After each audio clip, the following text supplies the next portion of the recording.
નમસ્કાર મિત્રો સ્વાગત છે તમારું અમારી યુટ્યુબ ચેનલમાં। આજની વિડીયોમાં વાત થશે દેશ અને દુનિયાના સુપરફાસ્ટ સમાચારની। સૌથી પહેલા હેડલાઇન્સ ઉપર નજર નાખીએ તો ધારી નજીક લક્ઝરી બસ પલટી ખાઈ ગઈ, 18 મુસાફરો ઘાયલ થયા છે।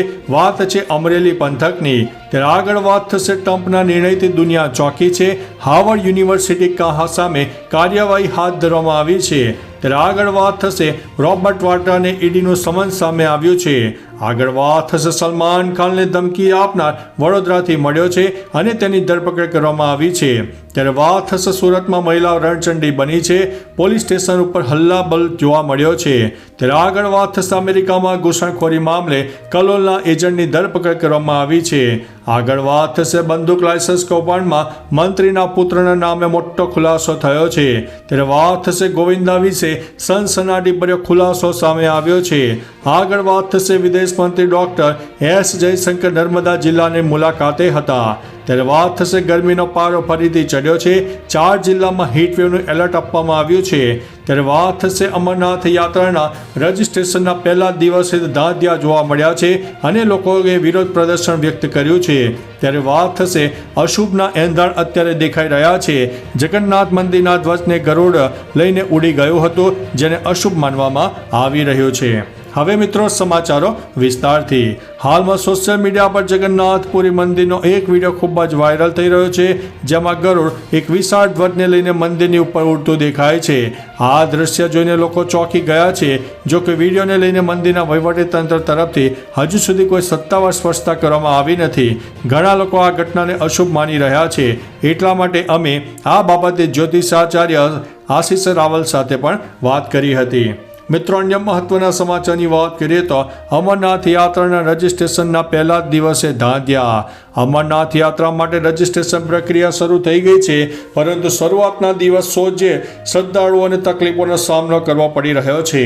સુરતમાં રિંગ રોડ ખાતે આવેલી જમ્મુ એન્ડ કાશ્મીર બેંકની બહાર લગભગ 500થી વધુ ભક્તો રાતથી જ લાઇનમાં ઊભા હતા, પણ બેંક દ્વારા માત્ર 25 યાત્રાળુઓ રજીસ્ટ્રેશન કરાશે એમ જણાતા ભક્તોમાં રોષ ફાટી નીકળ્યો હતો, જ્યારે રાજકોટમાં પણ આવી જ પરિસ્થિતિ જોવા મળી હતી।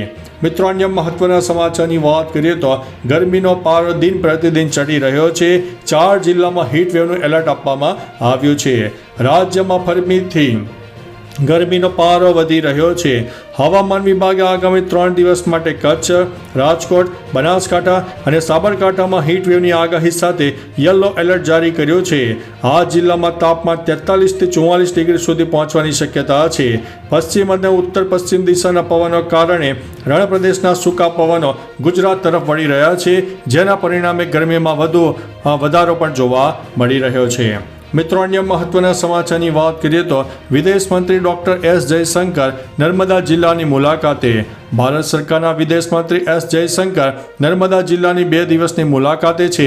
પ્રથમ દિવસે મંગળવારે તેમણે MP લેટ્સ યોજના હેઠળ દત્તક લેવાયેલા ગામો વ્યાધર, આગર, આમડાલા અને જેતપુરની મુલાકાત લીધી હતી। અહીં તેમણે health wellness centre, ambulance, smart anganwadi અને સ્માર્ટ ક્લાસરૂમ અને કોમ્પ્યુટર લેબનું ઉદ્ઘાટન કર્યું છે।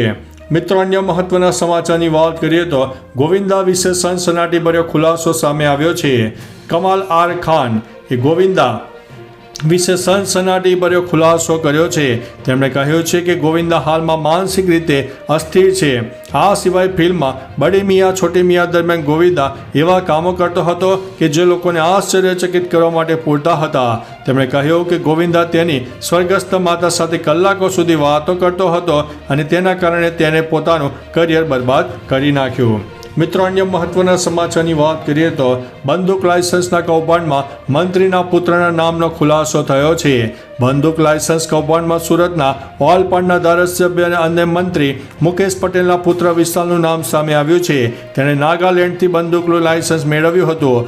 લાયસન્સમાં દીમાપુરનું સરનામું આપીને 2022માં ઇસ્યુ કરાવેલું હતું, પછી સુરત પોલીસે તેનું ટેકન ઓવર કર્યું હતું। કૌભાંડમાં અન્ય 2 લોકોના લાયસન્સ પણ જોડાયેલા છે।